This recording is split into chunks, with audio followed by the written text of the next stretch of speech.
Welcome back. We are 4 teams away from completing this marathon. We are on to the Seattle Seahawks, our fantasy team review for 2024. Keep in mind, we're recording this on August 25th. Seahawks just played their last preseason game, so I don't think anything will be changing much. But just in case something changes between the 25th and whenever this gets posted, I think it's actually getting posted tomorrow. All the numbers you see, ADP and points per game, are half PPR. And we're talking about the Seahawks today, a team that I'm kind of interested in for fantasy, and we'll kind of get into it.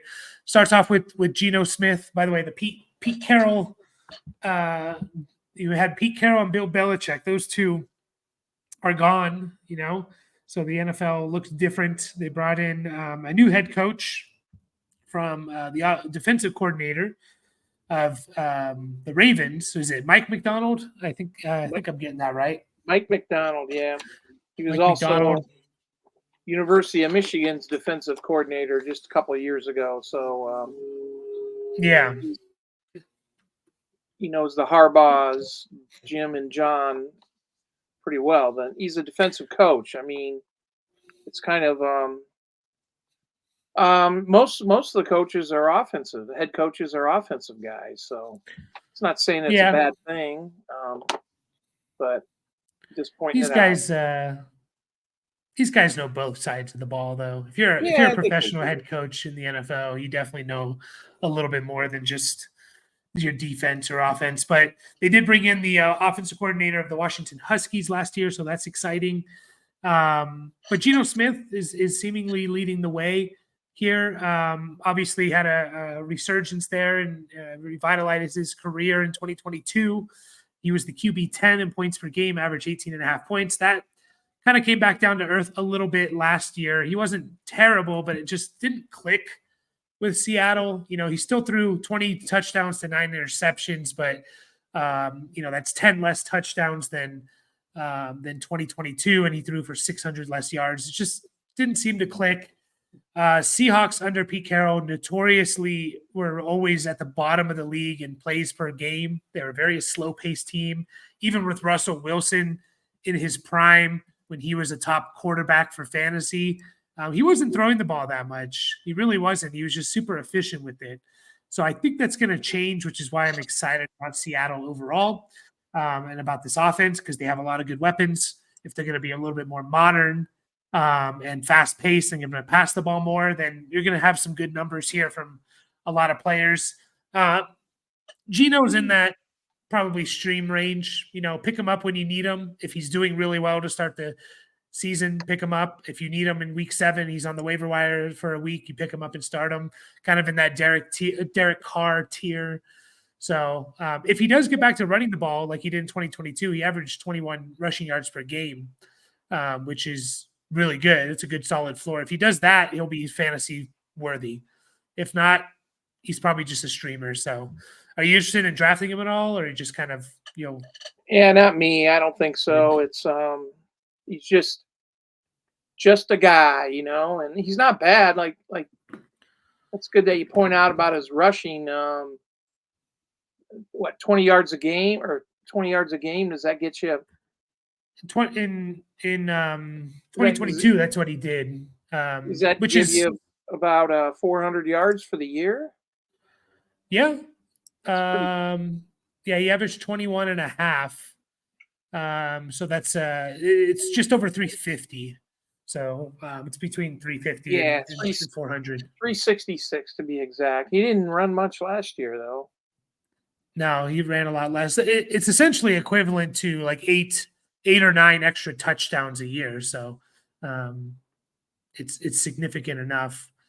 Yeah, by all the advanced metric stuff, like Geno grades out pretty well. Even last year, he graded out pretty well. It just things just didn't click. It just seemed off. He did get beat up a little bit. I think he only missed a game, but I just think it's one of those guys. Like, I'm not gonna draft if he starts doing well, which I wouldn't be surprised if he becomes, a top 15 quarterback in points per game or something. Then I'll pick him up or I'll stream him. But I do think he's fully capable of supporting the guys he has around him, which starts off with Kenneth Walker. And Kenneth Walker is kind of the player that I just don't hear people talk about him ever. I listen to a lot of fantasy content, and he just never really gets brought up, which is interesting because you look at his numbers. 2022, he was 14th in points per game. Last year, he almost averaged the exact same points per game. He was 20th. He's going as RB 16, round 4, ADP 44. So he's going middle to end of round 4. He's in that range. There's 3 guys, and I keep bringing them up. It's Joe Mixon, it's Kenneth Walker, and it's Alvin Kamara. They're all in the mid to late 4th round. I'm super happy starting if my draft falls this way and I have to start off 3 wide receivers in round 1, 2, 3, and I get one of those guys as my RB1. I'm super happy with it. So I don't think Charbonnet is as good as Kenneth Walker. I think Kenneth Walker is a lot better than Charbonnet.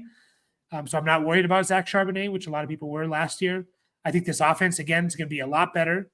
They're going to be scoring more, and they need that explosive play from Kenneth Walker, and that's what he's capable of. So what do you think about Kenneth Walker? You kind of in on him as this RB16? It's being drafted as an RB2. Yeah, I think so. You know, I'm looking at his game log from last year, and he got quite a few carries except for 4 games in November, and 2 in November and 2 in December. So I don't know if he was hurt or anything else, but he was getting 12, 17, 18, 19, 26. So I mean, he's getting the work and stuff like that. So it's just I think in that position where you just brought out, I think I'd be all right on Kenneth Walker. Yeah.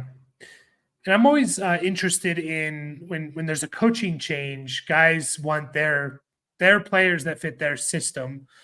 Now, Kenneth Walker wasn't taken by, Mike McDonald or I think the GM's still there, but in terms of like the coaching staff, and neither was Charbonnet.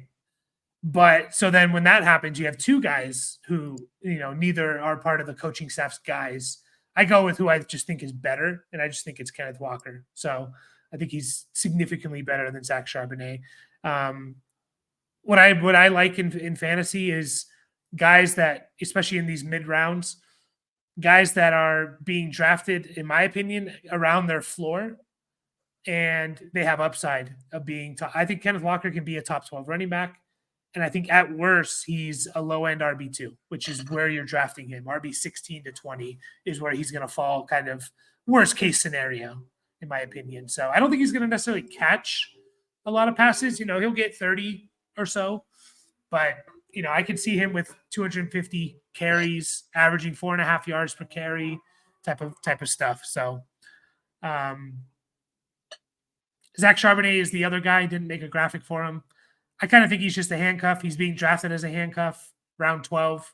If you want to take him, fine. I think there's some pretty good upside there if Kenneth Walker does get hurt. And we have seen Kenneth Walker miss 2 games each of the last 2 seasons. So I think there's some upside there. Do you have interest in Charbonnet as a when you start drafting running backs in this range, they're usually backups. They're handcuffs. And I think he's one of the better ones to roster. Personally, yeah, I don't think I'm totally sold on Charbonnet. Kenneth Walker, yeah. Charbonnet, yeah, I don't think so. Not for me. So then, he's in that range of, you want Rico Dowdle or do you want Zach Charbonnet? Boy, I might have to go with Rico. I don't even know squat about the guy, and what he's going to do or who he is. And no one does. Yeah, how much work he's going to get. But, I mean, I doubt if it's going to be Ezekiel Elliott. He's going to get some, but I don't know. Then you have guys like J.K. Dobbins. Like, I'll take Charbonnet. I'm not going to go with, Achilles and stuff like that. And then you start getting into you have Chuba Hubbard, who I think is going to be pretty valuable for the month of September. So I'm fine with Chuba Hubbard. Jalen Wright, you got high-end handcuffs, in my opinion. You got like Jalen Wright, Zach Charbonnet. Well, really, that's it because Blake Corum's going kind of. I look at like Corum and Charbonnet as very similar in the terms of like if their number one court running back gets hurt, I think it's all going to go to them. So I do think he is one of the few true handcuffs in the sense of if Kenneth Walker gets hurt, he's going to get the workload. And whether he's good or not, I don't know, but he's going to get the volume to be at least, startable in fantasy. So that's kind of how I think about it. So I'm fine. Round 12, again, you're talking about, again, Dowdle, J.K. Dobbins, Chuba Hubbard, Jalen Wright, Ty Chandler, Antonio Gibson. Like, you're just talking about guys who are either, maybe going to give you something or they're not even true backup handcuff players. So the wide receivers I'm very interested in. One or two of these guys. DK Metcalf it's the same old guys. DK Metcalf still there, 26 and a half years old. He's, he had that monster 2020 season where he was dynasty wide receiver number one after that season. Never has lived up to that season since. You look at his per game numbers, he plays every game. That's one of the things about Metcalf. He doesn't miss any games, him and Lockett. But you look at the points per game and say, oh, he's a low end wide receiver too. He's not, we think of him as like, he's one of the best receivers in the NFL, and maybe he is, but his numbers have been low end wide receiver two stuff, 21st per game, 27th per game, 20th per game. So I look at that and I see where he's going in half PPR. He's going wide receiver 18. And again, he's kind of like Kenneth Walker. I think you're getting him at his floor. This is kind of where he's going to fall at the worst case scenario, wide receiver 18 to 22. And I think he has top 12 upside. I really do. So I'm still in on Metcalf. He's one of the highest targeted players in the red zone. I think this offense is just going to be so much better, so much more fast paced. They're just going to run a lot more plays. So that's why I'm in on him. I don't know if you want to add anything to that, Dad. If you're in on Metcalf, no. You're kind of disappointed. Well, I think we all expected more. Seeing the guy. Remember his rookie year and his second year. I mean, he looked like Superman out there and stuff like that. So, and you just thought he was going to explode, but he hasn't gone down. I think I'm okay in round 4. Taking him. The thing that bugs me about I know we're gonna talk about him, the other receivers. So yeah, those guys are always going to be there, and Lockett's out targeted him like every year, basically since 2020.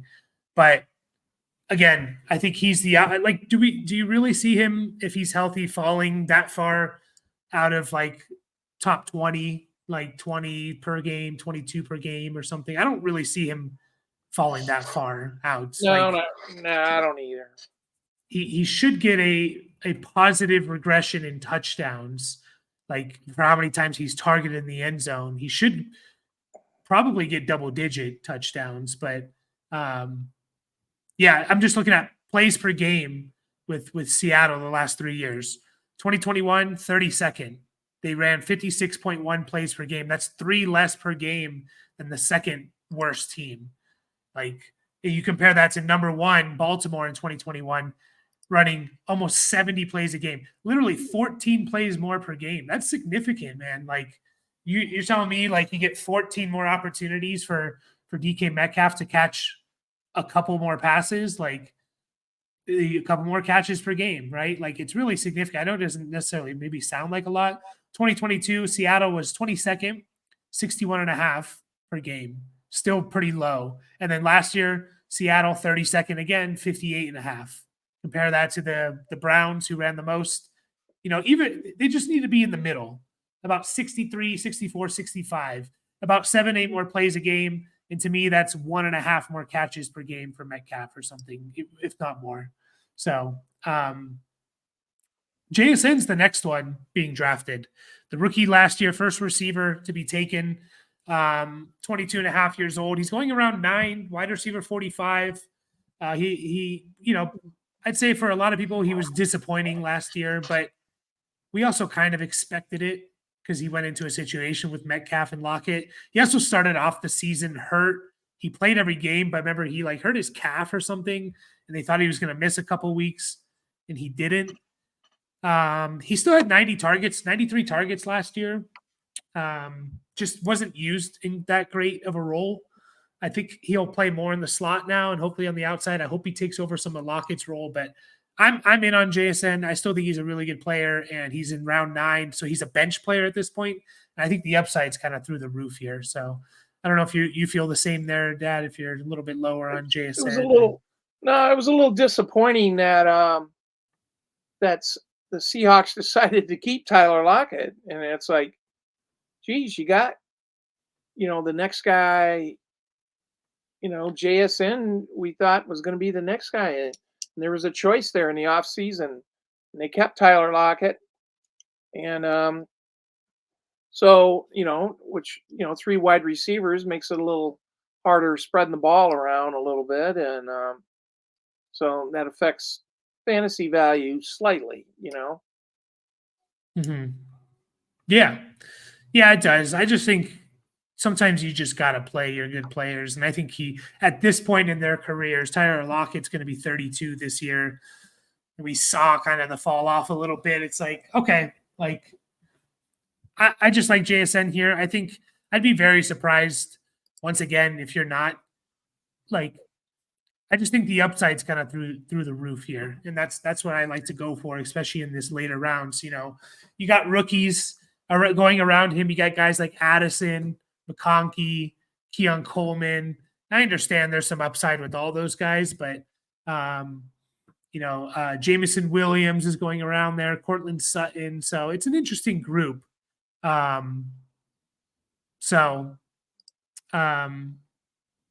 Yeah, I just really like the upside of JSN. Like we mentioned, Tyler Lockett still. Were you going to say something? No, I wasn't. Tyler Lockett's still there. Like we mentioned, always seemed like we love Metcalf a lot, and he looks like a Superman, and we always kind of forget about Lockett. And then he out targets and out produces Metcalf. If you look at the numbers, like you go back 2021, Metcalf was 21st, and then 2022, 27th. Lockett was better than him, 16th per game both those years. You don't think of it that way, but he was. But he's getting older. He looked old last year at times. 32 years old almost, and he will be in September. Round 11, wide receiver 52. I just don't see the upside of Lockett. I don't want to take him. He's already kind of a boom bust player, and I just don't know what upside he has, really. I really don't. So maybe I'm wrong, and you can tell me. You can tell me that. Not really. I think he's reached the pinnacle. So it'll be interesting that he's caught a lot of balls in Seattle, but last year was okay. It wasn't great, but so it's difficult to see. It's difficult to see people drafting him. Mm-hmm. Doesn't mean he will get drafted. Yeah, huh? He'll get drafted just because the name as well. Yeah, well, maybe to the uninformed or something like that. I don't know. Do you draft a guy who caught 70, 80 passes? Yeah, you might. Yeah, I mean, he did. Once again, he out targeted Metcalf. Metcalf had 119 targets, Lockett 122. Metcalf 66 catches, Lockett 79. So he had 13 more catches. Just the yards and touchdowns weren't quite there. I think he deserves to get drafted again, because there is a chance that he's still just the number 1-2 wide receiver for the Seahawks, but I just don't know the upside. I think at best he's like a flex, in a 3 wide receiver league, and it's just maybe it's good to look at where he's going around. So you have Khalil Shakir or Tyler Lockett. Which way are you going? Probably Lockett, because I mean you kind of know what you're going to get.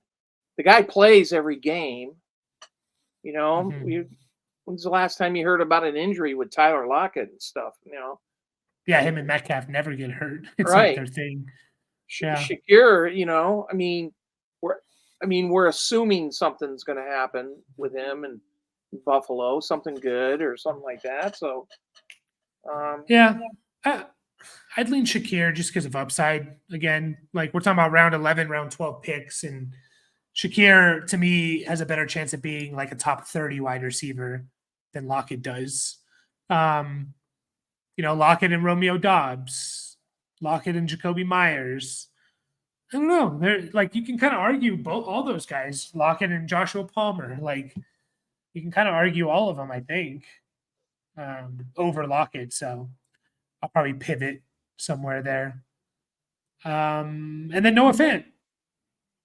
He's does he take the career path of like David Njoku, a first round pick at tight end who's super athletic and has been disappointing, has flashed at times. He finished 14th in points per game in 2021. I think he was top 12 in 2020. They just don't use him they haven't used him in Seattle. That's part of the Waldron offensive coordinator now of the Bears, who's using Kmet and Everett like this. They just rotate a lot of tight ends in and out. I think Noah Fant is like a sneaky breakout candidate. There's always tight ends who no one thinks about that finish top 10. I think Noah Fant's one of them. I think that he can finally put it all together after 6-7 years and have like a good season. But I'm not going to be drafting him. He's a guy that if I see it happening in the first couple of weeks, I'll stash him on my roster. But I'm not going to really be drafting him. So are you the same there? Not drafting him, but yeah, keep I an don't eye think out for him. Yeah, it's I think I think we all assumed he was going to be better than I always when I think of tight ends, it seems like there's got to be some kind of quarterback to tight end relationship and stuff like that. And yeah, I don't know about Geno Smith if he has that or but no, I'm not. I'm gonna look past him. Yeah. Well, once again, if you just kind of like you look at their 2023 season, the Seahawks, and like how many tight ends because they were using Will Disley and Colby Parkinson a lot too. Like Noah Fant had 32 for 400. Colby Parkinson had 25 for 250. Will Disley had 17 for 170. Both those guys are gone. The Seahawks depth chart, I believe, I know they have a rookie, but it's a rookie tight end.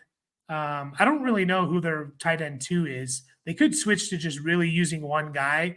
And then you put all those numbers together and you're like, okay, like I can see something here. I see a 700-800 yard 60 catch season, so I guess that's kind of how I'm looking at it.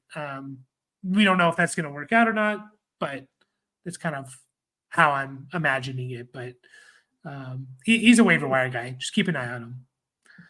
So that's it for the Seahawks.